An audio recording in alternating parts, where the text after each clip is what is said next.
Hello, my name is Thomas and welcome to this latest episode of British Culture Albion Never Dies. Today I'm looking at James Bond in Istanbul, Part 2, Ian Fleming 2. I'm looking at chapters 14 and 15 in From Russia with Love, but if you haven't read the book, don't worry, there's still plenty of good content here, and if you haven't listened to the first episode, it's only 16 minutes long, but don't worry, these are designed to work independently or as part of a set, as you prefer. Of course, if you have listened to it, hopefully it will add more, and if you've read the book or are reading the book, again it will add more, but if you haven't read the book, I'm not going into any major spoilers, I'm just looking at some of the key locations and their real-world significance beyond the book. So, I'll start straight away with the hotel where James Bond is staying. It's called the Crystal Palace in the book, as mentioned in the previous episode. I mentioned why it amuses Bond to stay in a hotel called the Crystal Palace, not just due to the modern football team, but James Bond, the literary character, probably remembers the fire that burned down the original Crystal Palace. But it's based very much on the Pera Palace, with many of the details flipped. Ian Fleming stayed at the Pera Palace, which was founded in 1892, and it has Ian Fleming's picture displayed, perhaps appropriately enough, in the bar, which is a very, very beautiful kind of lounge, and connects to the main tea lounge, which is one of the big reception rooms in the hotel. I've stayed there a number of times, and I've had a couple of guided tours of the most important room for the most important guest, Mustafa Kemal Ataturk, the first president of Turkey, but I'll go into that a little bit later. This is primarily a James Bond episode of this podcast. So I mentioned some of those details were flipped between the real Pera Palace and the fictitious Crystal Palace. So in the book, Fleming writes, "He turned on a cold bath and shaved patiently with cold water." Fleming is very judicious with his words. The books are condensed. He very rarely uses too many words, and here he uses the same adjective twice. Cold, cold. For the Pera, when it had the grand opening ball in 1895, it was the only hotel in Istanbul with hot water, and was still being reported as such 5-10 years later in the early 1900s. It also incidentally had an electric elevator, only the second in the world after the Eiffel Tower. And again, staying at the hotel, I popped along to the front desk and asked if I can have a demonstration, and what can I say? You are stepping back in time. It's a piece of history. It was the first elevator in Turkey, but again, it's only the second in the world, and it is great fun to, pop in, you get closed in, man presses the button. You know how elevators work. But still, it's the original, I believe the original mechanism still, and it is just one of those stepping back in time moments. When Bond's breakfast arrives, he has yoghurt, green figs and Turkish coffee. The Pera Palace does have yoghurt and green figs if you want to have it. You could have coffee for breakfast. In Turkish, the word for breakfast is kahvaltı, which is sometimes said to mean kafe altında, or underneath coffee. So you have your breakfast first, then you have your coffee on top. A few people have commented that they probably wouldn't have Turkish coffee for breakfast, and I've more commonly seen tea, but of course at the Pera Palace you could have whatever you like. Genuinely, their breakfast down in the buffet is fantastic. It's a full Turkish breakfast, and if you want to know exactly what that means, of course you can search pictures, you can look online, but I really think it's something to be experienced. I took my wife there years ago now, and she still remembers it very, very happily. It is a breakfast to remember. James Bond watches kayaks from his window. Now, a kayak, C-A-I-Q-U-E, is a boat of 5 to 6 metres in length, about a metre in width, used mainly for transportation. It's got a shape similar to that of a skate, and both ends of it are in a form that it can be rowed in either direction with equal ease. It's from a French word, kayak, from Italian, kayakko, from the Turkish word kayak. The source of the word is loaned from the Greek kaiki, and ultimately the English word as well from the Ottoman Turkish kayık. Funnily enough, it bears no connection etymologically with the word kayak. Interesting how similar languages can create similar things but for different reasons. Bond has his breakfast out on the balcony. I went down actually to the restaurant to have mine, but you can have it brought up. Anyway, he's looking out at the Golden Horn The Pera Palace has these lovely little balconies, so you can watch over the city, and you look towards what in Turkish is called the Haliç, which is, of course, the Golden Horn. The Golden Horn is the waterway that cleaves through the European side of Istanbul, and James Bond in the Pera district is on the north looking down, and it's from that perspective that at sunset you see the sun glistening on the water, and it does indeed look very, very golden, and of course the shape of the water is like a horn. So as I say, it's a beautiful, beautiful place, and it's very, very clean waterway for such a busy waterway. Surprisingly clean. I've taken small boats along, small ships, and I've seen dolphins swimming behind us. So it is very, very clean, and on the Galata bridge you can see chaps fishing, and it's all fish restaurants along. Anyway, it's a wonderful, wonderful place, and Bond is presumably looking down. He can see the Galata Bridge, he can see the spice market, he can probably see the ferry port, where you can take a small ferry to the Prince's Islands, which is, I'd say, one of the little-known gems of Istanbul, a bit like Hong Kong. Hong Kong is an amazing city, and Kowloon is very striking, but it's very rare that you see a movie or a TV show that goes out to the islands, which are, I'd say, an isle of tranquility. And it's much the same with the Prince's Islands, in that you've got these little islands on which cars are forbidden unless it's an emergency vehicle, for example fire, police, ambulance, but it's all bicycles or horses.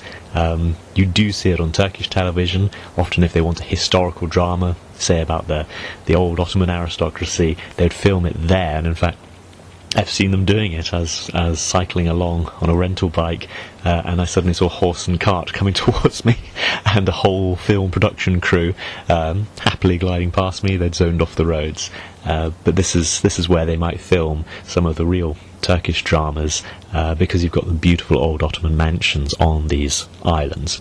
Anyway, Bond doesn't go there. He's looking, I say, from the Pera district down at the Golden Horn. Archaeological records show that people have lived in the Golden Horn going back to the 7th century before Christ, with some settlements going back to about 6,700 BC, so it is thought.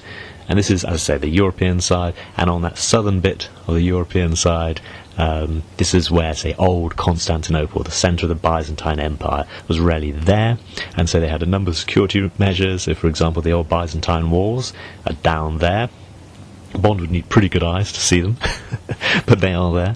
And of course, going back very, very long way, you'd have a metal chain that goes across the Golden Horn to stop ships coming in and attacking from the sea.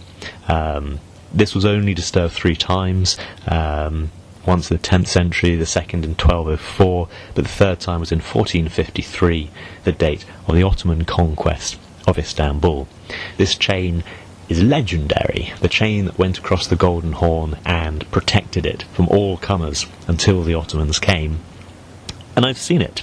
It's not hugely advertised, but you can go and see this piece of almost mythological, to my mind, history, and you can see it in the Turkish Military Museum in Istanbul.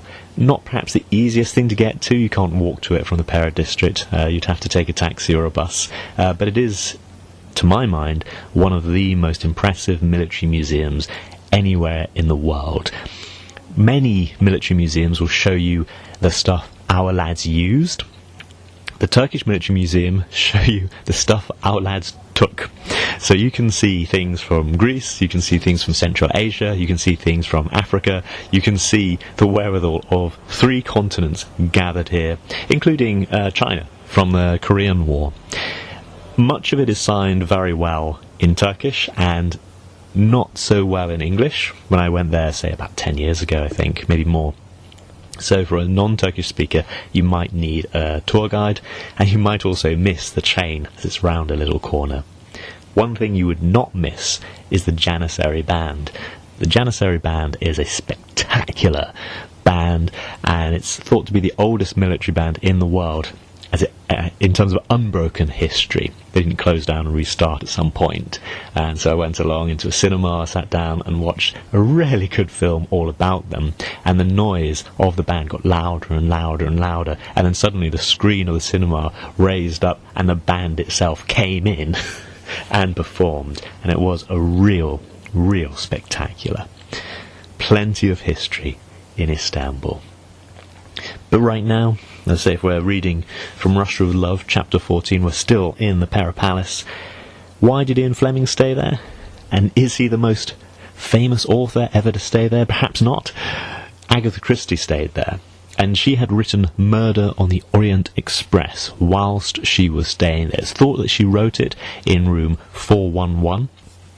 That's where she always stayed, so it is rumoured that she wrote it there, certainly at the Pera Palace, in some hallways that would display her book in several languages, toy trains, the Orient Express, and so now room 411 is the Agatha Christie room. It still has all its original antique furniture and plenty of materials to acknowledge the departed author. It has a library of books, Agatha Christie books published in several languages, a replica of her typewriter, and I say it's all designed to be as Agatha Christie would have recognised it. In fact, the lounge of this hotel, the perfect place to enjoy tea, coffee, Turkish delight, the lounge is where I first read Murder on the Orient Express, a book I'd heard a lot about, and amazingly I'd managed to dodge the spoiler of what happens and who is the murderer. So I was very, very lucky, I feel, to read that and get all the twists and turns of the novel in the place where it was written. There are a number of legendary suites: the Matahari suite, Ernest Hemingway suite, Pierre Loti suite, the senior suite, the Alfred Hitchcock suite, and the presidential suite named after King Edward VIII of England and the Austro-Hungarian Emperor Franz Joseph. But there is no Ian Fleming suite yet, so something for us all to work on. One room that you cannot stay in, because it's sealed and temperature controlled for the preservation of its materials, is room 101.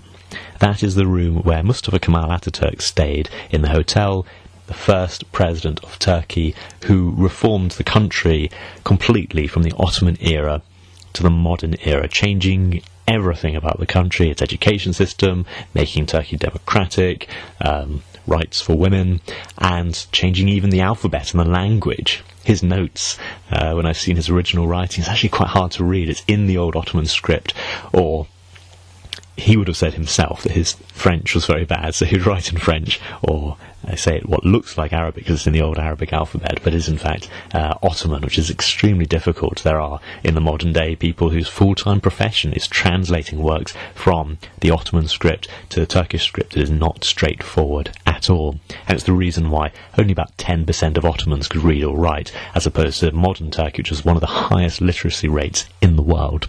Anyway, you can see why Kemal Ataturk staying in this hotel is such an important thing, and they do indeed open it twice a day between 10 and 11 and 3 and 4 every day for tourism, but you have to book in advance, and it is limited numbers. Again, I feel very, very lucky that I've done this tour a couple of times, and they do have some of his personal belongings, books and gifts given to him, newspapers of the time, so you can get a real sense of what it was like when Kemal Ataturk stayed. And again, it's just the hotel staff who guide you around, but I thought they were fantastic, very, very informative. I've had the tour in English and in Turkish, and I have to say, the staff members that do it know all that they should know and more, and are very, very good at explaining it. But it is time for us to leave the Pera Palace Hotel. That is one of the dangers of the hotel. You're staying in one of the most interesting, beautiful cities in the world, but you're very tempted just to stay in the hotel because it is so nice. But, as Ian Fleming wrote, punctually at 9, the elegant rolls came and took him through Taksim Square and down the crowded Istiklal and out of Asia. This is one of the curious bits, out of Asia, because, of course, Istiklal Caddesi is in Europe. Anyway, it's the main shopping street with the iconic Istanbul trams and many modern European streets. So this is let's say, the new Turkey. of the 1920s, the 1930s, going forward to the 50s, when Fleming was writing.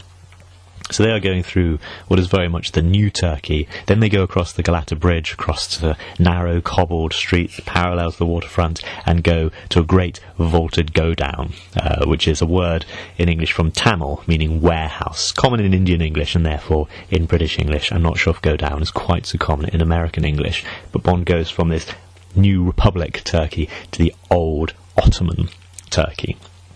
Galata, by the way, is the district next to Pera. We see the Galata Tower in The World Is Not Enough, and one of the establishing shots of the city seems to have been taken from there. Again, I've been up to the tower and all around, which some people feel it's quite precarious to go around the tower on the outside, but it's safe enough. I've taken a picture and it does seem to almost exactly match the establishing shot there. So anyway, Galata Tower has its own history, and the Galata Bridge is now in its fifth incarnation, completed in 1994. We see older versions in the 1960s film as Tatiana catches a ferry, so that area has changed around a lot, but the features, the ferries, the trams, the bridges, it's all much the same. It has been rearranged a little.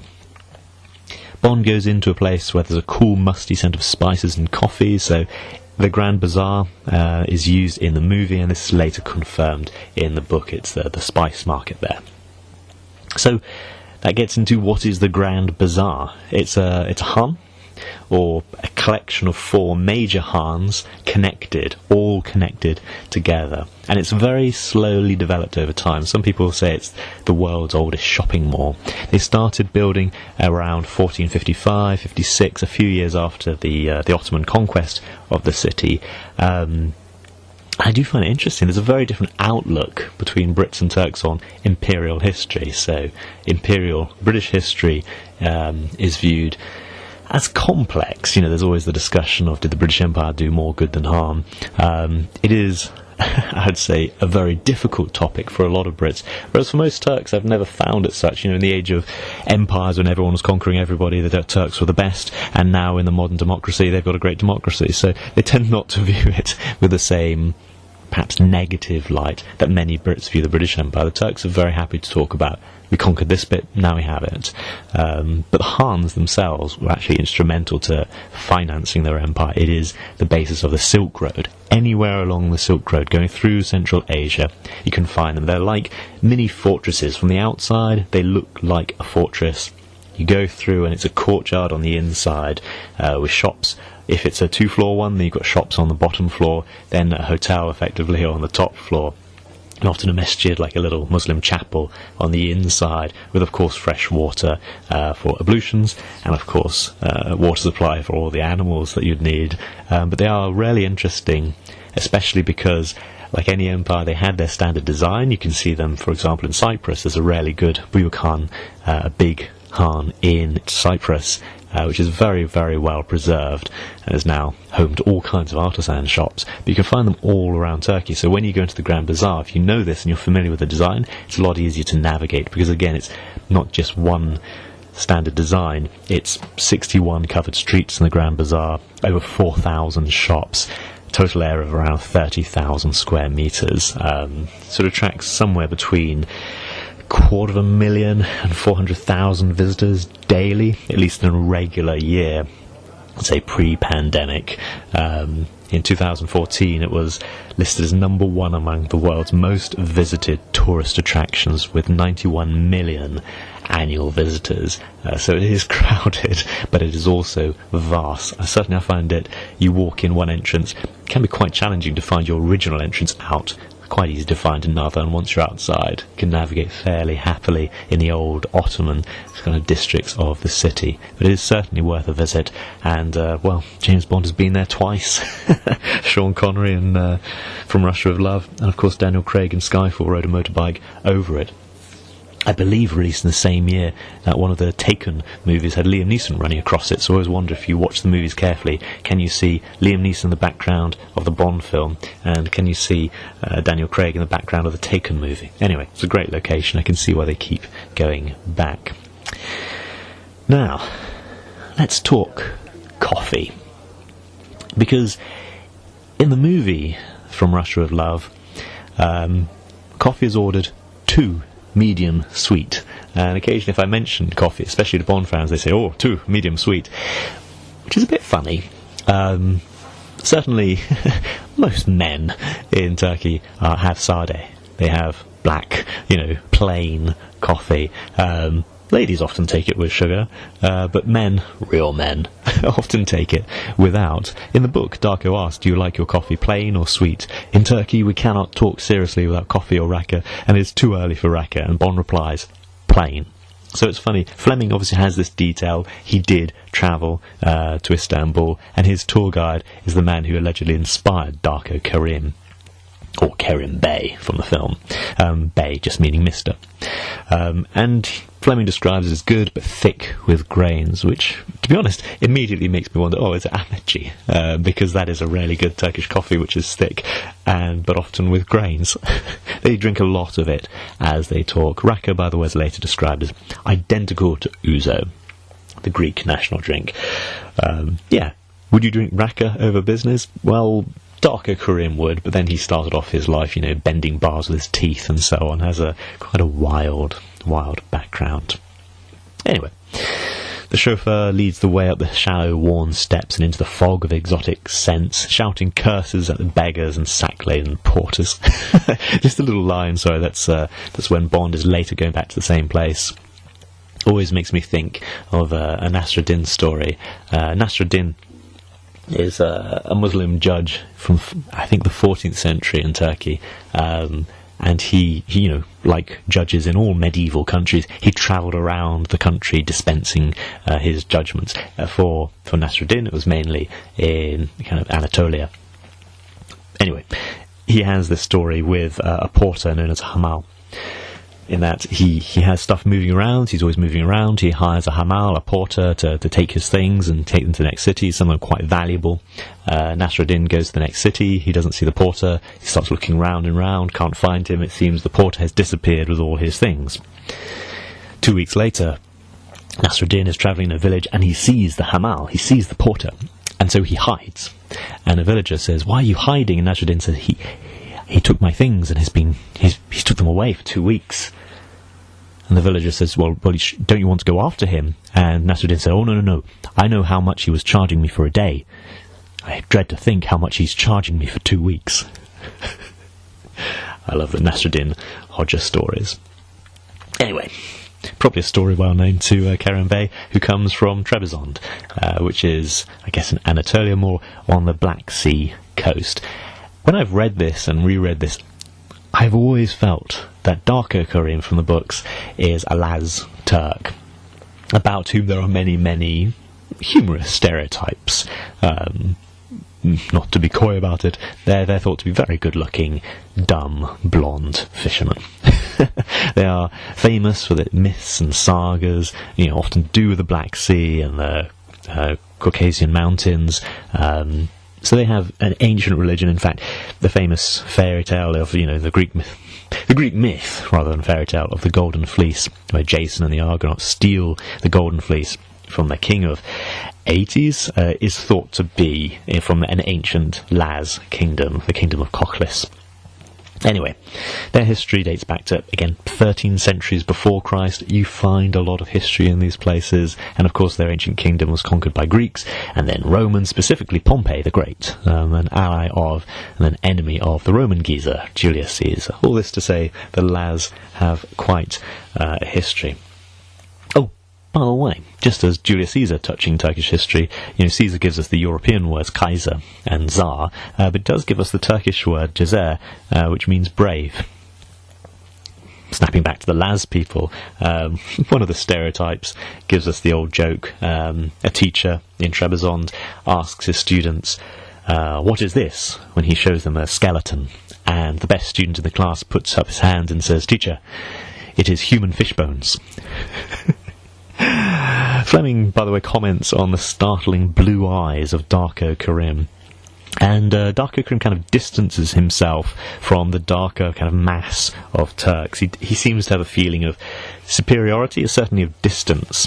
And, of course, there is a difference between the Laz and the Anatolian Turks. It goes back, well, as I say, 13th centuries before Christ. But two people who've lived side by side for so long naturally have an interesting, complex and intertwined history.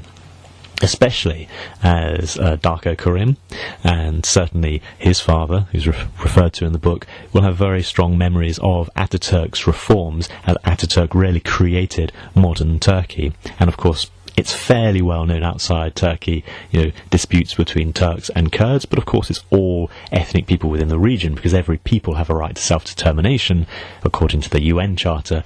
But there's no definition of what is a people. Are the Laz a people? Are the Turks a people? And so on and so on. So there was, to be fair, a lot of complexity going around at the time. At the time, the Laz people's culture was not celebrated. It's fairly recently that it has been celebrated. But I feel some of that interplay in the book between Darko Karim and the Anatolian Turks, some of his attitudes, probably come from this. It's never specifically said, by the way, that he is a Laz Turk, but he just happens to conform to a lot of stereotypes about Laz Turks. Again, something that I feel Ian Fleming was a very keen observer of the countries that he visited, and was very straight about them. His view was often very to the point, and I feel when he writes Darko Karim, he encapsulates some of that. The next place that Bond goes is the Tunnel of Rats, the Basilica System, or Yerapatan Sanacha. Now that is actually my number one recommended place for anyone visiting Istanbul, and possibly the Gypsy Camp, which in the movie is the Byzantine Walls, but I feel that these are tales for next time. Again, all these episodes you can listen to separately. You don't have to read the book to hopefully get something out of this. But if you have, then hopefully this adds. I'll draw to a close and say thank you very much to everybody listening. Of course, if you want to message me, then I'm Fleming Never Dies on Instagram. Although I also run the James Bond Turkey account, so you're welcome to message me there. I try and keep my connection in with Turkey, and of course I practice my Turkish regularly. So thank you very much for listening. If you have any questions, message me. Any requests, message me. Thank you very much for listening. Goodbye.